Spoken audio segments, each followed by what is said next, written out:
All right, hopefully you all can see the slides. I think I can see that you're. Oh, let's talk about powders, man.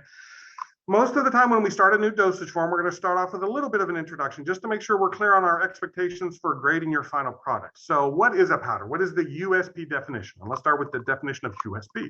USP stands for the United States Pharmacopoeia. Hopefully if you did the intro lecture thing, you remember that is the independent agency that sets standards for compounding. So everything we do and the procedures and the forms that you fill out and the documentation that I say is required, it's not because I require it, it's because the United States Pharmacopoeia chapter, USP 795, which sets the standards for non-sterile compounding, has been adopted by the state of Kansas. So therefore, it is the regulations for the state of Kansas as well. So we're trying to follow their regulations.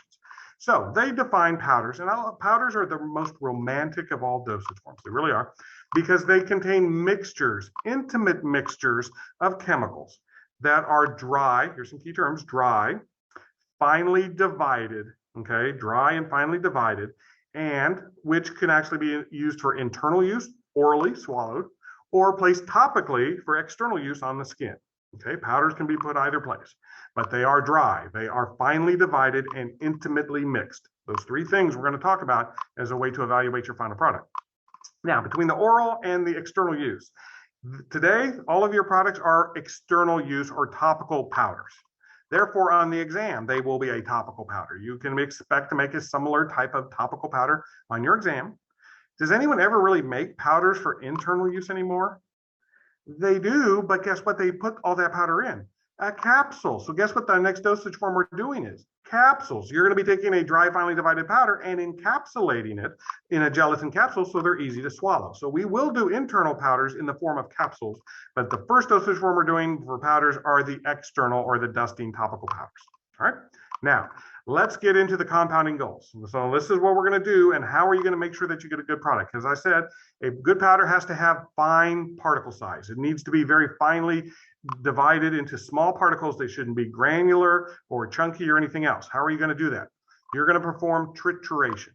Key term, trituration is using the mortar and pestle and grinding that powder down using the mortar and pestle into as fine a powder state as possible. Okay, so a very fine, small particle size. They also have to be homogeneously blended, because today you're going to have 4 powdered ingredients that all have to be mixed. And every time you shake some out of the powder, you need to get the same concentration of all 4 powders. So the only way to make sure that as you made your product, that all of the powders are evenly divided within the entire product is to use geometric dilution. So you're going to be performing and learning about geometric dilution to do that. And lastly, it has to be free-flowing. It does need to shake out of a shaker bottle and spread on the skin. Okay, if it was damp or clumpy, then it wouldn't spread on the skin, it wouldn't come out of the product, and that wouldn't be any good. So again, we're going to make sure that our product is free-flowing because the powders are dry. All right. Last thing to say about this, and this is an important one, if you tune me out, listen to this again, because it's going to affect your calculations here. What you didn't get to see last week because we didn't have the intro lab, is when you use your mortar and pestle and you grind it all up and then you weigh things in and out of your weigh boats and everything, you lose powder. Powder just seems to disappear, and it doesn't disappear. You'll see it on the counter, you'll see it in the weigh boats, you'll see it spilled here and there. So how is it, if the doctor prescribes 15 grams, that you in fact can dispense 15 grams with this loss? And there is loss that happens when you've got a lot of activities to do. You're going to actually prepare excess. So you're going to prepare 10% excess powder. You're not going to dispense excess. You're only going to dispense the prescribed amount, but you're going to prepare excess. So if there is loss, and there will be loss for you guys learning how to do this, then that loss can still be accounted for in the excess, and you still have enough to dispense the prescribed quantity. So just remember, all semester long, the amounts of excess will differ, but you will prepare excess but dispense the prescribed amount. So today we're going to base all of your powder calculations on the preparation of 10% excess, just so that we have enough to dispense. Okay, there you have it. All right, let me get my thing going here. So we're going to kind of skip that thing and let's start on the dry lab. So if you look in your packet, the first prescription is what we call a dry lab. It is one that we're going to work on together. We're going to do the calculations together, and then Judy will actually make it up here and demonstrate it, and we'll write down all of her numbers, and so we'll do this prescription together. And by doing that, you should be well prepared to do the second prescription, which is called the wet lab prescription, that you're doing on your own. So let's do the one that we do together. The first step when you do a compounded prescription is to carefully read and interpret the prescription. Compounded prescriptions use a lot of Latin abbreviations, and until you've gotten into the groove of interpreting them, things can go south a little bit. So let's take a minute to really understand what's been prescribed. So on this prescription, it's for Rose Bontrager, and if you looked her up in the profile, you can see that she's an infant. So we got a little infant, and my lights are turned off, so give me a second here. Put them back on. Okay. All right, so Rose the infant has been prescribed what? A diaper rash powder. If you look down below there, it says M and FT. That means to manufacture and make a topical diaper rash powder. Okay, little infant, diaper rash powder. That kind of makes sense.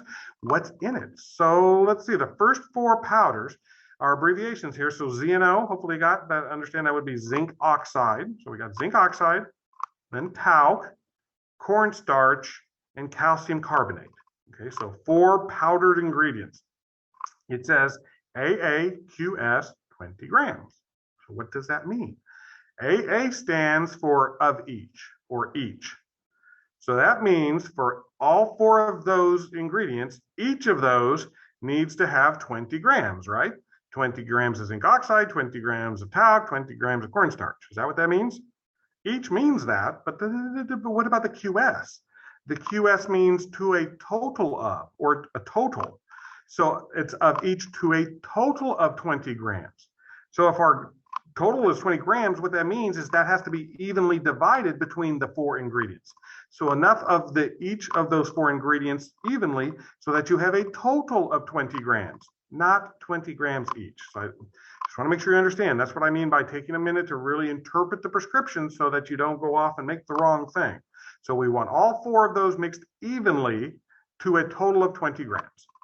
Once we do all of that, then there's still another ingredient, nystatin, and it comes as a powder, but not a pure drug powder. It's expressed in units of activity. So its powder comes as 100,000 units per gram, and we're going to use that powder and mix it in a 1-to-10 ratio with the previous absorbent powders.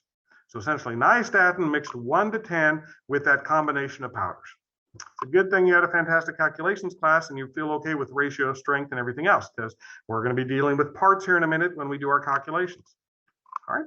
Now, the bottom part of this, and again, going forward on the exams, I will always provide this to you, but so we don't have to look it up for the sake of time. But it's very important that the next step the pharmacist does says, is this reasonable? So I understand what the doctor wants. He wants a diaper rash powder, but those ingredients, is that a reasonable product? Should we even make that?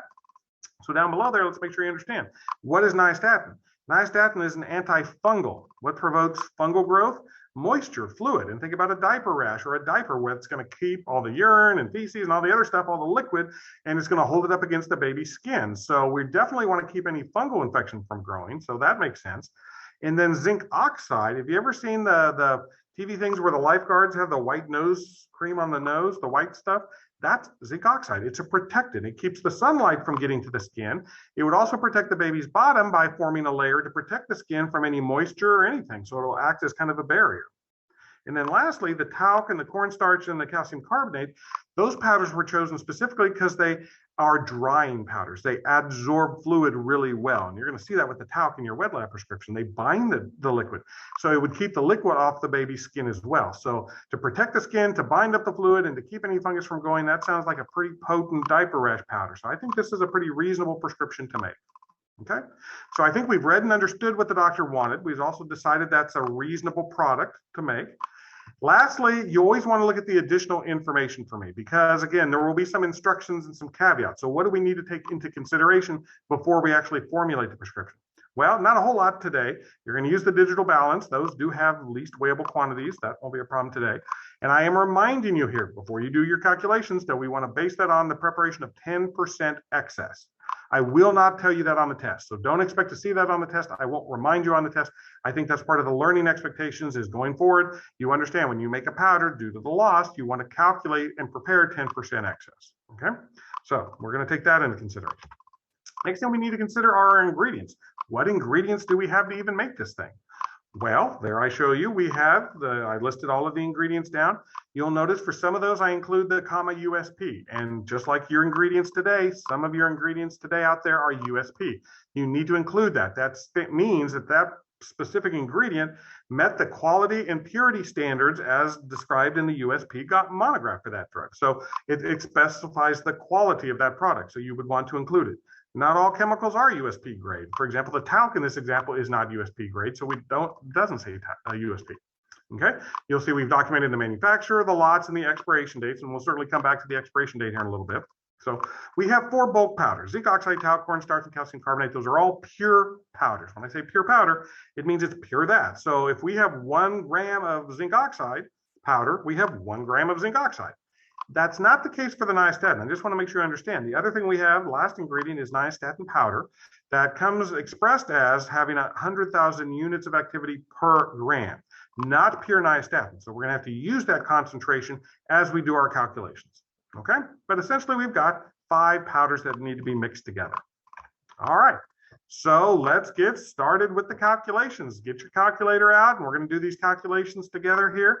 And again, because you're going to do your own calculations for your wet lab, so let's make sure you're in good practice. Okay. Also, you'll notice here on your packets in the calculation section, I guide you in the calculations. I ask you certain questions and tell you kind of what to calculate. That's because you're learning how to do it. On the exam, nothing. It's just a big blank. There's a big blank section for calculations. I will not remind you or give you prompts on what to calculate for on the exam. My expectation is you've learned it from lab today. Okay, so let's start with number 1. Number 1 says to determine the required amounts of the base powders: the zinc oxide, talc, cornstarch, and calcium carbonate. Okay, how much of those powders do we need? They're evenly divided, so this shouldn't be too difficult. The doctor said, so let's see here. Doctor said that we want a total of all of those to be 20 grams, right? Evenly divided by 4 powders. So what is 20 grams divided by 4? Would that be 5 grams for each of those? Well, oh, I made a mistake. Sometimes I do this on purpose, sometimes I don't. So if I make a mistake or you got a question about that, be sure and speak up. This is wrong. I hope that you notice and can see that that is wrong. What is wrong about that? That doesn't account for the 10% excess. All right. So our first step actually has to be to calculate based off of the 10% excess. So that 20 grams is exactly what needs to be prescribed, if you will, but it doesn't include any excess. So let's do this. So let's take our 20 grams and increase it by 10%. So we can multiply that by 110% or multiply by 1.1, which is 110%. So what is 20 grams times 1.1? That would be the combined amount of those powders to actually prepare so that we have 10% excess. So if I do that, I think you get 22 grams. Okay with that? Now, that has to be evenly divided by our 4 ingredients. So let's take the 22 grams, divide that by 4, and what do you get? That will be the weight of each ingredient that we actually need. So I think when I do that, I get 5.5 grams, and that's your answer for up there. Can everyone, I'm assuming, see those slides and can see my things here? If not, please yell at me one way or the other. Okay, easy breezy. Do you see, though, the potential mistake to forget about increasing for the 10% excess? All right, now the nystatin, and I would argue this is the hard one. So I'm going to go back and show you the prescription, and let's talk about the ratio and the parts, because a ratio strength are really, it's in parts. So it says to mix nystatin 1 to 10 with those absorbent powders. So what is the 1? The 1 in the 1 to 10 refers to the nystatin. So really that's saying we need 1 part of nystatin. Okay, 1 part nystatin to 10 parts. But what is the 10 parts? Be careful with this. The 10 parts is the mixture of both nystatin plus this powder. Okay, so those 4 adsorbent powders combined together, that's what the 10 represents, the combined mixture of everything. So I need 1 part of nystatin to every 10 parts of a mixture of both those powders and nystatin. So all of that stuff is going to be the 10. Well, how much is just the powders then? Well, if 10 is nystatin and the powders, and nystatin is 1, 10 minus 1 is 9. So to be honest with you, these 4 things here represent 9 parts. Okay? This is really important. To do the calculations, you got to understand that. So really, the relationship of everything to each other is that I have 1 part nystatin plus 9 parts of powder. When I add those together, that's 10 parts total. So that's why I would have a 1 to 10, 1 nystatin to 10 powder, or what I should call mixture. So the combination is mixture. This, I'm going to use the word powder, because that doesn't include the nystatin. Is that okay? So let's use those numbers to answer our calculations here. Because the first thing we want to know is how much nystatin do I need to weigh out? Okay. Well, what do I know about the nystatin? I know that I want 1 part. Okay. It's going to have 1 part, and I'll put an N for nystatin. Okay. I'm going to set that equal to some unknown grams of nystatin because that's what I'm solving for. I don't know how much nystatin I need. What do I know about the ratio? The only other thing I know now is this 22 grams. I know I'm going to weigh 22 grams of what? Powder. That's not a mixture. That's of the powders, just the 4 powders together. Well, that represented 9 parts. Remember, there were going to be 9 parts of the powder. And so that would be the 22 grams that I calculated from above.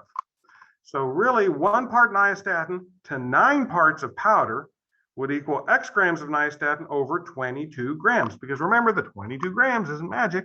That's the first thing we were able to determine is how much total weight of powder we needed. All right, so solve for X. Go ahead and take 22 and divide by 9 and see what you get.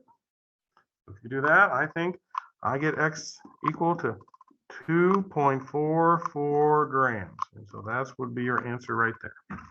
Okay. So what are we going to weigh? We're going to weigh 5.5 grams of each powder. So there's a total of 22. And then we're going to add to that the 2.44 grams of the nystatin. So would you agree those two together, 22 plus 2.44 would be the 24.44. So that would be the total weight we're going to prepare. But we can't dispense that. Remember, that's 10% excess for everything. So how much are we going to actually dispense? That's not that easy to answer, to be honest with you, because our 2 numbers, the 22 and the 2.44, is based off of the 10% excess. So let's just set up another proportion, okay? So what can we set up? Well, once again, we know this is what the doctor told us. To dispense, we know that there were 9 parts of powder. Would you agree with that? We were basically said that those 9 parts would be 20 grams. The doctor said that the powder would be totaled to 20 grams, and the powder represented 9 parts. Okay, we want to know the total amount to dispense. So there you have it.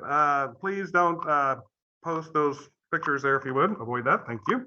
There are 10 parts of the total powder, right? 1 to 10, and X grams.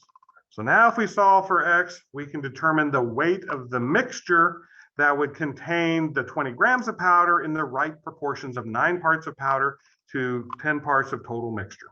So essentially 10 times 20 or 200 divided by 9. What do you guys get when you do that? I got 22.2 grams. And that's going to be the amount of powder to dispense. Okay, do. This is a little tricky. This was some of the more math stuff. All right. That's what you know. So we know we're going to weigh 2.44 grams, right, of the nystatin. And you're going to weigh 5.55 grams of each of the individual ingredients. And then Judy will talk to us about how to go through and combine all of that. All right. Now, the other calculations you have to do aren't about weighing anything because we know everything, but we have to express on the patient's label the amount of active ingredients. And in a powder, as I said, they're expressed as a % weight per weight. So we need to determine for each of our active ingredients the % weight per weight in the final product. All right, so let's do that. You can do this a couple of different ways. I think the easiest is what we talked about last semester with the CQ. So mass is equal to mass. Would you agree? We're going to take each of those individual ingredients like talc and just dilute it. By the time we mix it with a bunch of other powders, we're just diluting the talc from where it started as a pure drug down to this mixture. So let's do mass before equal mass after because we're just doing a dilution. And mass was equal to the concentration times the quantity. So we can just do any one of those. We'll pick one of those. Let's do zinc oxide, for example. So what was the strength of the zinc oxide powder we're using? It's 100%. So the concentration of a pure bulk powder is 100% powder. That's its concentration. How much of that were we using? We're using 5.5 grams of that powder. All right. So far, concentration is 100%, 5.5 grams. Equals, what is it when we're all done with the mixture? Well, we don't know what the concentration is. We're solving for the percentage. But you do know what the final combined weight was. It's the 22 plus the 2.44. So we know that everything combined together, and we'll just do it to 1 decimal point, is going to be the 24.4 grams.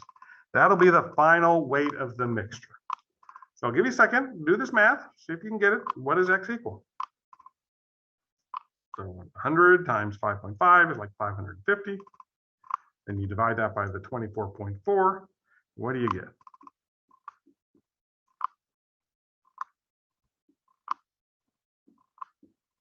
Is you get the 22.5%. And that's going to be the concentration for each of those 4 bulk powders.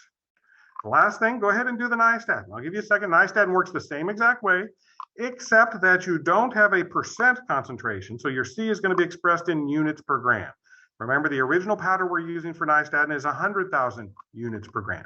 So use that for the concentration and see if you can figure out what strength to put on the label, or at least be able to calculate. I'll give you a head start, then I'll write my answers. So did you get 100,000 units per gram times the 2.44 grams? That's equal to X times the total weight, which we said was the 24.4. So essentially, you should then divide that out and get a 10,000 units per gram, which should make sense since we're doing a 1 to 10 dilution.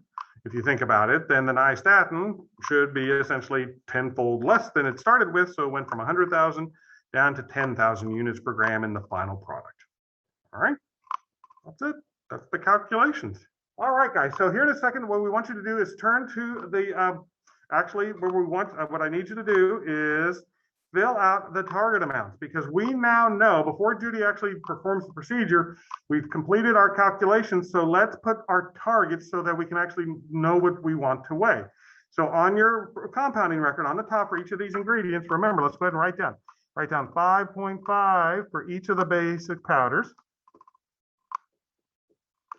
And then remember, 5.5 for that. And then lastly, we said that the nystatin was the 2.44. So did I get all that in there correctly? No, I did not, because here's the deal. Dr. Wu is going to be grading this on the test, and she's a stickler for correct documentation. You can never have a number without a unit. So I did not put units next to any of those numbers, so that would be a mistake. So there should be grams after each of those. Okay, so remember, today when you do your own documentation for the wet lab, make sure you have the weights and the the units next to every number. Lastly, just to finish that idea off, we're sticklers for the zeros too. So any value less than 1, if it's a value less than 1, it has to start with the 0 point whatever it is. 0 point whatever it is, less than 1. On the other hand, we don't want a 0 at the end. So we're not worried about significant figures here. So if it's 1.5, don't put 1.50. So no trailing zeros, but always start with a leading 0. And most importantly, always have a unit next to every number. So if you're using 3 drops in a little bit, make sure it says 3 drops, not just 3. So never have a number with that. But having said that, now on your sheet, do you see where we have target amounts but not actual amounts? So the first part of this, Judy will start to measure those. So let's look at your procedure and follow along. The last thing I'd say about your procedure, you see some of the stars in the italics text. That is me talking to you directly as an instructor. That isn't part of the procedure. So that wouldn't have to be replicated in your procedure on the exam.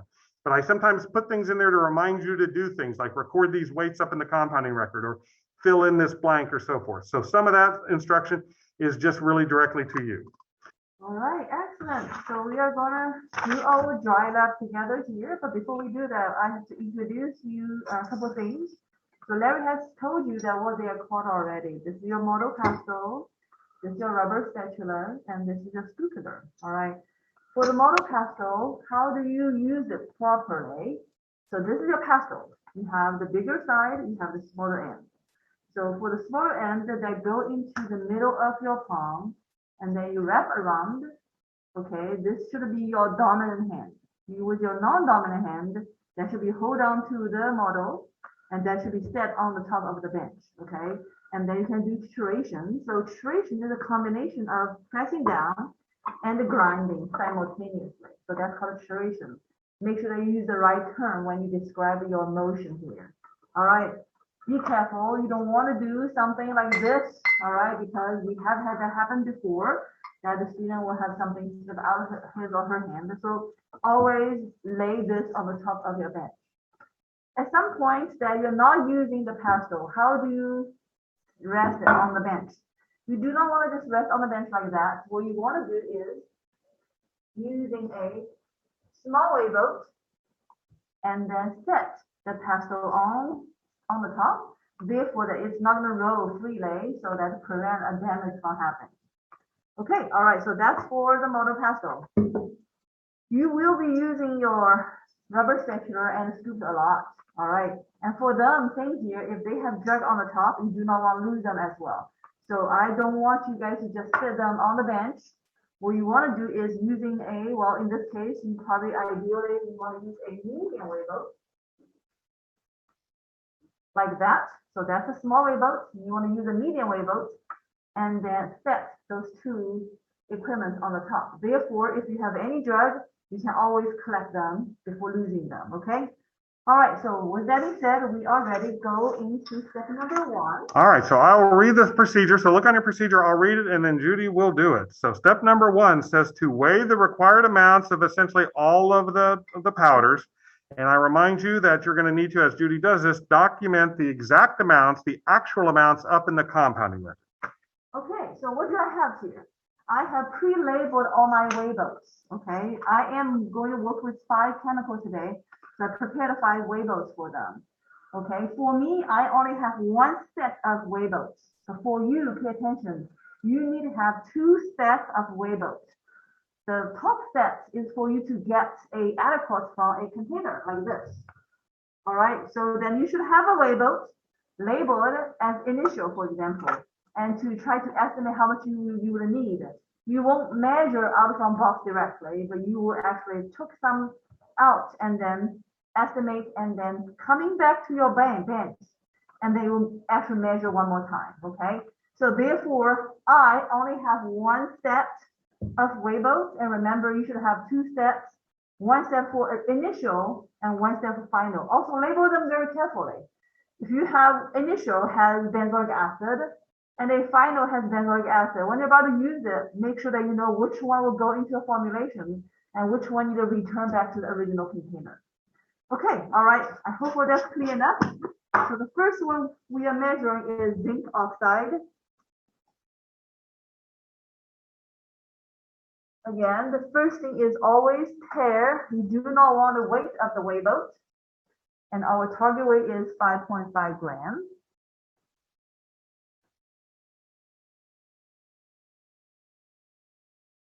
Okay, that's too heavy already.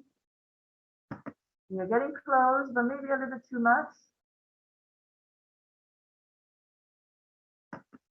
Okay, so Larry, do you want to introduce? So now, how close is that? Is that close enough? How much weighing error do we permit you? We permit you 5% per weighing. So do this on your calculator. Since that's a little bit over, let's calculate 5% over. So let's do this. Let's do 5.5 times 1.05. That would give us the total highest amount it could be. So if you look at that, the highest amount you could weigh for that weight would be 5.775. So that's why we would say that is a completely appropriate weight, is within the 5%. We want to get close. So again, you can try to get as close, but you don't have to spend forever. Get it close enough, certainly well within the 5%. So let's do this. For the actual, for this weighing, let's go ahead and put for the zinc oxide, 5.597. So the actual weight for zinc oxide is 5.597 grams. Don't forget your units. All right, so let's set this aside and get us ready for the next powder. The next one is talc. We are going to measure talc. Couple of things. One, because you only have 1 spatula or scoopler, okay? So make sure that you clean it really well using a paper towel or tissue before you move on and dig into another container. Okay, so after cleaning, second, pay attention to the number we have here. The weight of the different whey boats, they are not identical. So therefore, anytime before you measure, always pair one more time. Okay, so our target weight is 5.5 again.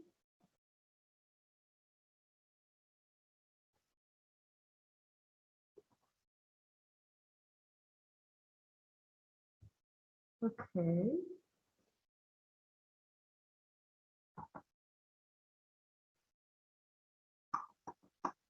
Good. All right, so let's do the talc. Actual is 5.515. Actual for talc is 5.515 grams. All right, let's move on to corn starch. Again, one, make sure you clean your scupular before you dig into another container. Second, make sure you pair before you do your second measurement.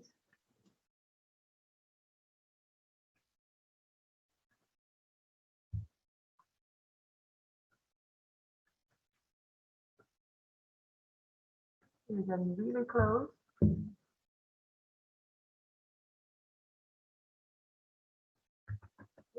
Okay, so cornstarch actual is 5.53. 5.53 grams for the cornstarch. Here comes your last absorbing powder, which is calcium carbonate. Again, I am going to clean my scupular before I dig into a new container. I need a pair before I measure. This is why they have all this pre-measured out on the cooking shows, but we're science, man, so we want to show it all. You got to see it. All right, so the last one, calcium carbonate, 5.542. 5.542 grams for calcium carbonate. One powder to go. All right, here comes the last one, which is your nice setting. This is the one that actually has the active ingredients. Again, clean your scupular and then pair. Here has different target weight. I think it's 2.44. That's kind of cool. Not bad. All right, so let's document an actual for nystatin at 2.475. 2.475 actual for the nystatin. All right, so now I'll read you the next step, and Judy will do it. It says number 2. And so this is important now. Circle this. So circle the word geometrically combine. So for step 2, this is what I mean would absolutely have to be on your procedure next week. You're going to geometrically combine the 4 adsorbent powders in a mortar and then circle the word triturate. That's an important term until the powder is uniform. Transfer to a large wafer. Okay, as you can see here, we are about to combine those 4 absorbent powders together, all right? Which one should go in first? Doesn't really matter in this case. Well, sometimes matters, sometimes doesn't. In this case, doesn't matter. So I'm going to place all my cornstarch. Okay, and now I'm going to place all the talc in there. How come I can do that? For geometric dilution means whatever in there compared to whatever you're about to add should be roughly 1-to-1 ratio. And for all my 4 chemicals, because they have the same weight. So if I'm adding all the talc now, between talc that I'm adding and the cornstarch, which I added early on, it's about the same weight. Okay, so let's take a closer look. Hopefully they can see from the screen. Okay, not that well. So anyway, those 2 powders, they are both white powders, but they actually look slightly different. The cornstarch is the color is lighter, but then from the screen it's kind of hard to see. So we will just. That's a little better. It's the blue gloves that always throw it off. Maybe a little different, yeah. Okay, all right. So let's go ahead and do trituration one more time. The smaller end of your pastel should go to the palm, then you wrap around. Using your dominant hand to do trituration. Non-dominant hand hold the model, okay? So go ahead and do the mixing. As you do trituration, you will see the powder will be coming out, especially coming up, all right? So you want to slow down. You don't want powder everywhere on your bench, on yourself either. At some point, you can use your rubber spatula to clean the pastel, to clean the inside of your model as well, to collect all the powder together, okay? In real life, I probably will show you one more time, but for demo purpose, we will say that's good. All right, so now we are ready to add another two powders, zinc oxide and calcium carbonate. How come I'm adding both of them together? That's because I have twice the amount inside the model already, so I can add both chemicals simultaneously. Geometry means what you're adding compared to what's there already should be roughly 1-to-1. You don't have to measure, but it should be just estimation. All right, so let's go ahead and do trituration one more time. And let's slow down because I don't want to have powders everywhere.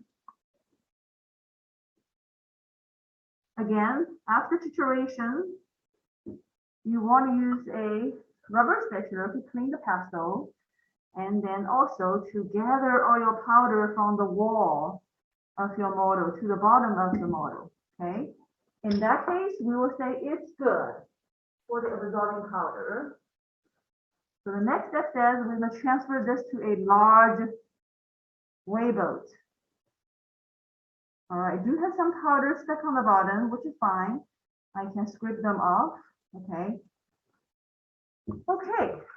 All right, so we are now ready for step 3. That says to place the nystatin powder in the mortar and geometrically add the adsorbent powder mixture. Triturate after each addition until the uniform powder is obtained, and basically everything's mixed.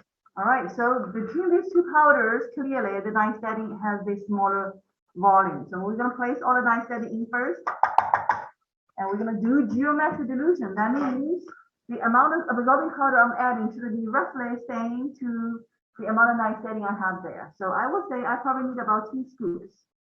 Again, you don't have to measure. This is just a estimation. Okay, now we are ready. So this is a better way to look at color difference. Okay, so nystatin has beautiful yellow color compared to the white powder. You can see the separation there. So hopefully we can do a good job mixing these two together.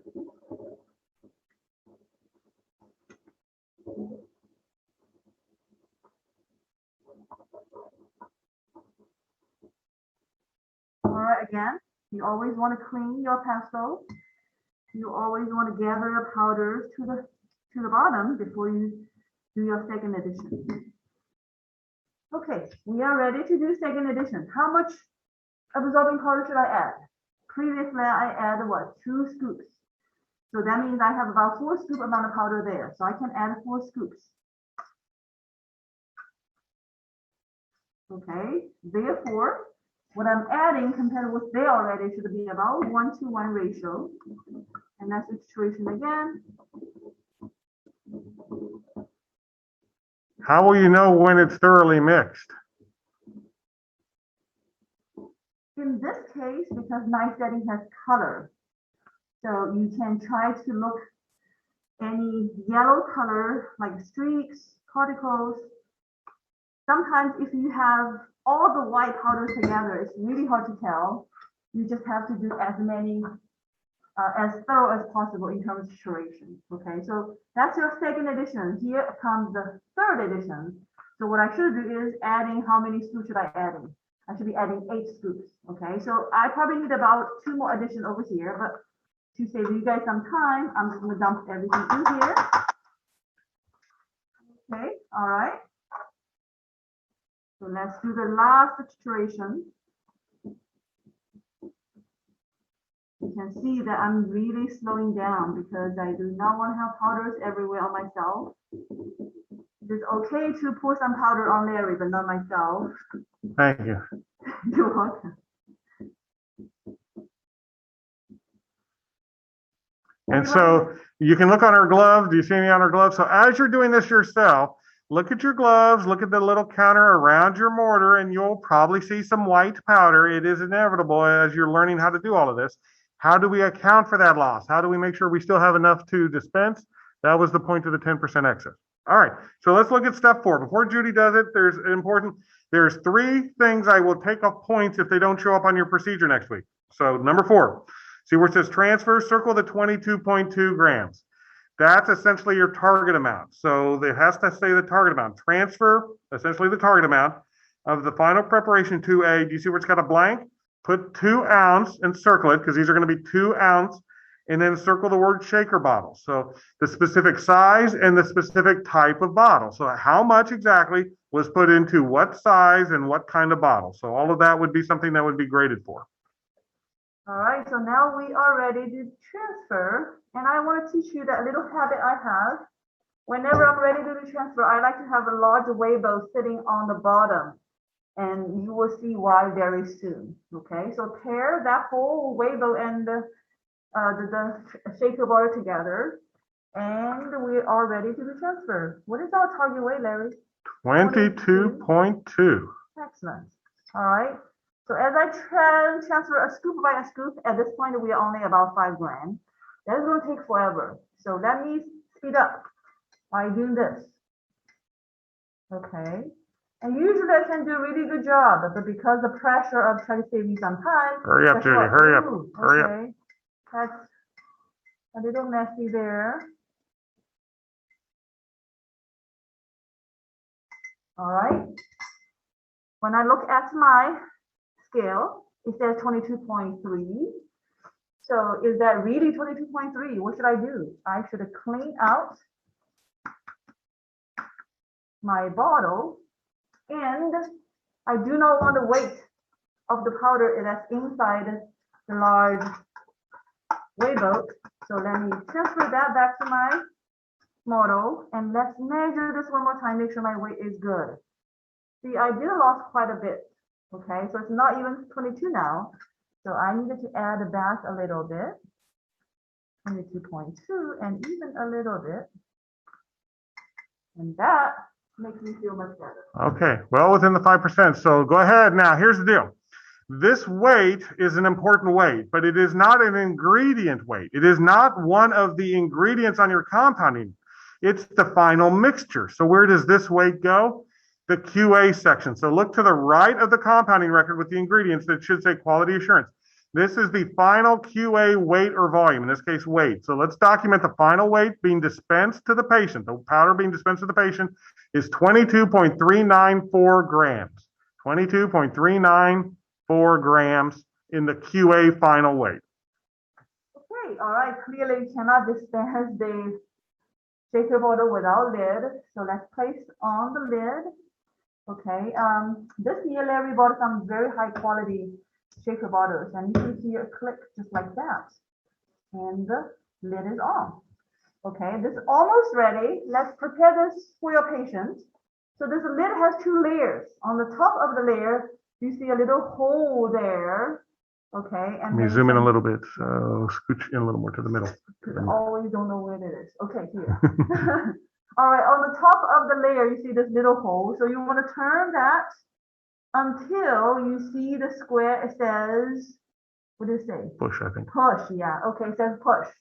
All right, so anyway, you probably couldn't see well in the screen, but over here, the underneath layer, there's a word of push being printed there. All right. So I tried to push myself, it didn't work. So some of you guys, if you don't have as much muscle, you are more than welcome to use your marker and then try to get this ready for a patient. Okay, so now we pushed a hole through the push, and now we are ready to try our product. Clearly, you don't want to dump just like that. Okay, so remember the top layer, in addition to the hole, okay, here, you also have those tiny holes. Okay, so what you could do is turn this around so the tiny hole will be on the top of the large hole underneath it. And now we are ready to look at our product. Okay, I think my product looks great. Okay, all right, that's it. Very good. Oh, we're almost done. Not quite it. So she is, thank you, Judy, for making all of that. The last thing we want to do on this screen, though, is in the quality assurance section below the weight, you have to do a description of the final product. So let's look at that final product. Let's see if I can zoom in a little bit better and focus a little bit here. So here's the deal. The minimum amount of description has to include color. So what color is that? Well, do you remember how it started with kind of that bright yellow color? It's hard to see on the video, but it's a light yellow now. So let's call it a light yellow. Secondly, what you got to do is come down here and sniff it and smell it because you have to describe the odor. Okay, so this one is odorless. It does not have a smell. So it is a light yellow, odorless, but that's an important part because the one that you're making in the lab today definitely has a smell. You're going to have to describe the odor for it. This one is odorless. Now, particle size. Is that granular? Is it coarse or is it fine? I would argue it's fine. We triturated it to a fine powder, so it's a fine. So it's a light yellow, odorless, fine, and then write free-flowing powder. And I would argue it was free-flowing powder because if you remember when we did all this stuff here, it just comes right on out with a little bit of a shake, okay? So Judy made a light yellow, odorless, fine, free-flowing powder. All right, very good. So let me switch back some videos because now, and here's the funny thing about some of this stuff. You know, you focus so much on making the product, and that is an important part. But to be honest with you, you'll spend more time doing the documentation. and actually writing it all up. And you'll probably lose more points on the test from documentation than you do on the actual product preparation. So we got to make it right, but then we also got to finish all the documentation. So we talked about the QA and that's done. Now we really have to focus on the beyond use date. So to understand this, let's go back and look at the individual ingredients, okay? Would you agree an expiration date is a date put on by a manufactured commercial product that indicates the date after which you should no longer use that product, okay? But they do stability testing and all sorts of testing to determine that. Your beyond use date means the same thing. It's the date after which we don't want to use this product anymore, but because we don't actually do stability tests, you're going to see it's an estimate. And because it's an estimate, we call it a beyond use date. It is an expiration date, but we call it a beyond use date, not to be confused with the manufacturer products. Okay. For all of the dosage forms, we're always going to compare the expiration date of the shortest ingredient. So the ingredient with the shortest expiration date is going to be compared to some other value. So let's start with the ingredient with the shortest expiration date. So look through all of those expiration dates, and this is where on the paper packet you're off by a year. But if you look up here, if you look here, it should be still consistent. The one with the shortest expiration date is cornstarch. Of all of my ingredients, cornstarch expires September of 2021. Okay, first learning point. When a manufacturer puts a month and a year for the expiration date, you need to know by convention, that means the end of the month, because your beyond use date has to have a month, a day, and a year. We will take off points for just a month and a year. It's got to have all three. So essentially what that manufacturer is saying is that the cornstarch expires September 30th of 2021. That's just from what they've said, September 30th of 2021. So the shortest expiration date. But you have to compare that to a maximum allowable amount of time, and it will differ by different dosage forms. Hopefully from the reading or in the pre-lab you got that for powders, we do 6 months or 180 days. 180 days is 6 months. That means you can never put a date longer than 6 months from the date of dispensing, okay? So what is today? Today is 3/10 of 2021, 3/10. What is 6 months from today? 3 plus 6 is 9.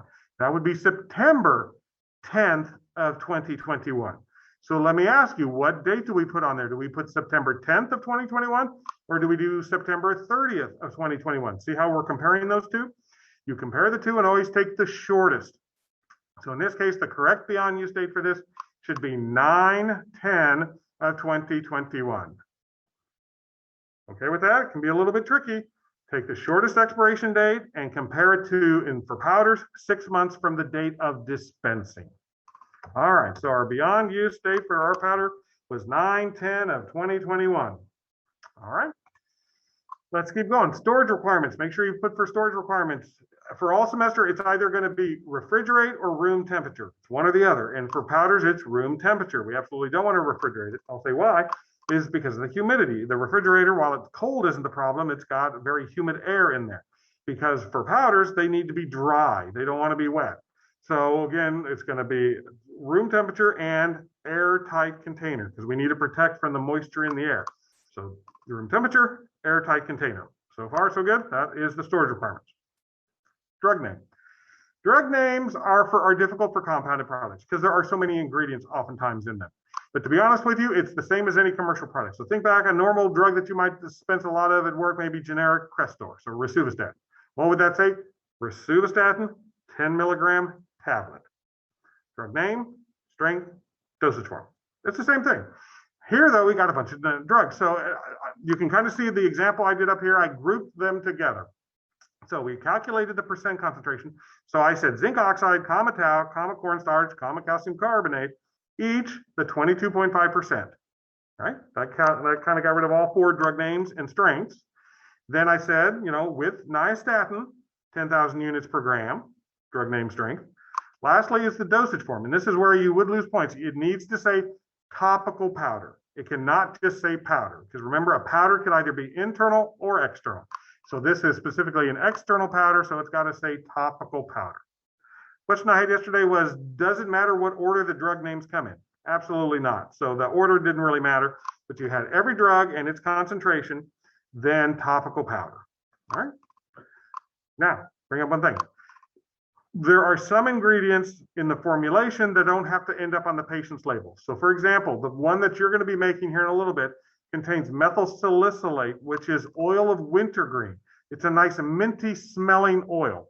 And you're adding it because one of your ingredients is camphor, and camphor has a strong smell that some people don't like. So when you add the methyl salicylate, as you're going to do, would you include that on the label for the patient? And the answer is no.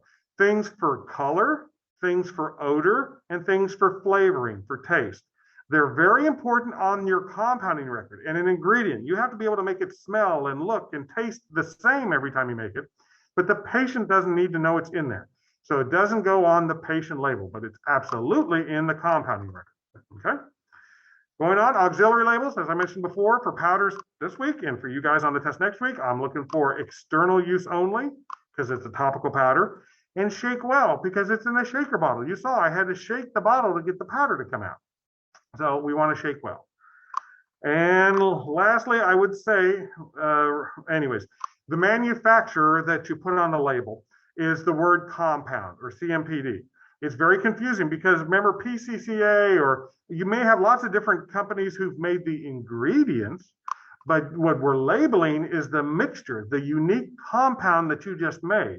So we use the word compound or the abbreviation CMPD to mean that the pharmacy made this unique combination. So that's what you use under the manufacturer, all right?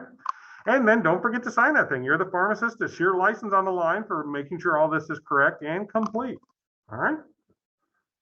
All right, let's talk about the one you're gonna do on your own. So we'll read and interpret it together, but we're not gonna do all the work for you in here. So let's look at the next prescription called the wet lab prescription. Read and interpret it to begin with. So it's for Richard Hansen, and he's an adult. And if you skip down, you can kind of see M&FT, we're making him a topical dusting powder. And it says to apply to his feet. So essentially we're making him a super duper strong athlete's foot powder. So what's in it? We have camphor 1%, menthol 2.5%, benzoic acid 5%, methyl salicylate, and it says just QS, meaning whatever amount you need to make it smell good. And then we're going to make it up to a total weight, QS, the total weight of 15 grams with talc. All right. So is this a good formulation? What are those ingredients used for? So if you look down below there, have you ever heard of a menthol throat lozenge? Menthol and camphor essentially are analgesics. They numb the area. So they kind of have a cooling sensation, kind of have a numbing sensation.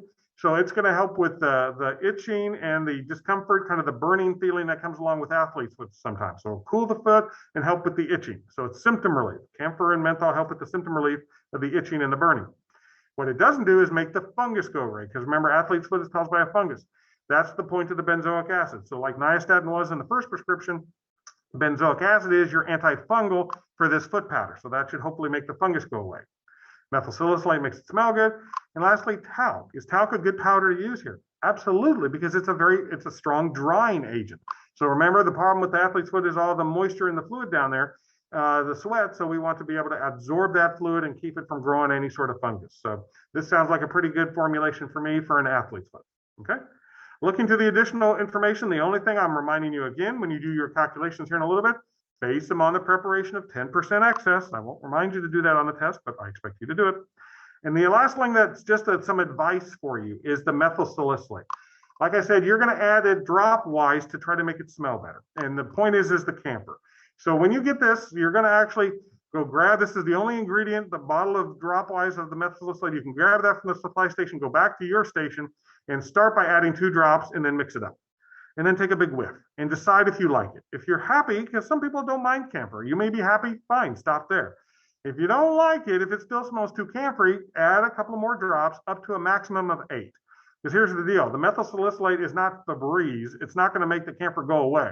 So if you don't think it smells better by 8 drops, it ain't ever going to smell better. So just stop there. So this is just an advice to you as you formulate this. Add anywhere, and do add at least 2, even if you like it. See what the methyl salicylate does with a couple of drops. Stop at any time between 2 and 8, and you're happy with your formulation. Okay? So keep that in mind. Now, here's the deal. This isn't part of the learning thing, because if you look on your procedure, I give you the nice typed procedure, okay? And a technician would just follow that procedure. But next week, you are going to have different chemicals, and you're going to have to write your own procedure. So understand this. Look on the procedure. Which are the first 2 ingredients it tells you to mix? My question will be why? It says to add the camphor and the menthol. And the answer is why, or the question is why. Because if you remember from the podcast, some chemicals interact with each other and create problems, especially as it relates to powders needing to remain dry. Because there are some powders when you mix together, what was it called? Efflorescent. They release water of hydration. Well, that would be bad if you mix two dry powders and end up with a wet, clumpy powder. That's a problem you'd have to deal with. That's no good. Now, wait a minute. None of those they're not efflorescent. What was the other one? Oh, hygroscopic. Hygroscopic are powders that suck all the moisture out of the air. No, that's not. What was the eutectic? Okay, a eutectic forming powders are powders that when you mix them together, they lower each other's melting point and they liquefy. You go from solid powders to liquid. That's a problem in a dosage form that has to remain dry. And that's what's going to happen today. Your camphor and your menthol, when you mix them together, they will liquefy. Okay. So how do you handle that? The one way we want you to handle it today, in the same way on the test next week, is to make it happen. So make the magic happen. It's kind of cool. Liquefy those two things. And then we're going to absorb that onto enough of an absorbing powder. So that's why we're using talc. You'll see when you first start adding the talc, all that liquid eutectic gunks it all up and makes it all clumpy. But you keep adding the talc, and eventually the talc pulls the liquid apart enough to where you still have a free-flowing powder. It's a little more clumpy than pure talc, but it's still an okay formulation. So we force the eutectic and then absorb it onto another powder. That's what you're going to do today, and it's what you're going to do on the test. Here's the deal. Write this down if you've stopped listening to me already. I hold you accountable to 4 chemicals that form eutectics, and I would expect you to be able to identify them. They are the 2 you're doing today, camphor and menthol. Add to that benzocaine and salicylic acid. So benzocaine, salicylic acid, camphor, and menthol. So next week, what's the first thing you need to do when you get your prescription and you see the chemicals? Go over there and see which ones form a eutectic. And those are the ones you're going to mix first. And sometimes if there's 3 or 4 of them, they may not liquefy with just the first 2 ingredients. Add the 3rd ingredient. Just keep adding all of your eutectic formers until you form the eutectic. Then add your non-eutectic formers. And today that's benzoic acid. Benzoic acid doesn't form the eutectic. That's why we don't want to add it until after the camphor and menthol have been liquefied. All right. That's the reason why the procedure is written the way it is. And it's how you're going to have to adapt to different chemicals and different amounts, albeit made the same way next week. Okay. So that's the key thing to do. All right. So you're going to do your own calculations. Remember to do it for 10% excess. Remember the keys. I posted the keys up there by the sinks on the middle side so that you can check your answers after you've done your own work. No problems, keep moving. If you got some questions or concerns or questions, ask Judy or myself, and we'd be glad to help you with that. All right. So after that, then you make it. Go ahead and get all the ingredients, make it. Remember, put your gloves on, put your white lab coat on, and start getting your supplies and start making all of this stuff. I'll remind you, as you make it, you have to document. So don't forget, a big part of this is all the documentation, all of your ingredient weights and actuals and targets, but beyond use stating and everything else. So you're going to make the product and then do the documentation. You cannot come check out with us or even come get a number from us until you have both completed the product and the documentation. You'll see the documentation takes as long. All right. So to that end, when you've done all of that, you've done the documentation, you've made your product, you do need to come talk to an instructor to check out. Judy, hold up the little cards. You'll notice over, look at Judy over kind of where you normally sign in at. We have some cards. Due to the COVID stuff, we don't want you guys just lining up. So what you're going to do is come grab one of those cards and then go sit back down. Okay. Then we're going to call you over kind of like Freddy's Burger Stand by number. And when you call your number, bring that card, your product, and your write-up over to this demonstration area. And we will talk to you about what you did and make sure you're ready for the exam next week. Okay. So that's how we'll do checkout for today. All right. Beyond that, I would just say I have posted keys electronically and on the whiteboards for this errors and omission. It's the last page in your packet. You probably won't have time to work on it today in class, but work on it before next week, before the exam. Remember, 20% of that actual test comes from this checking of somebody else's work. All right. Well, with that, let's go ahead and get started on that. That's the last thing I got to say. So start working on your wet lab, going through your calculations and checking and then preparing and documenting and checkout. So let's get to it.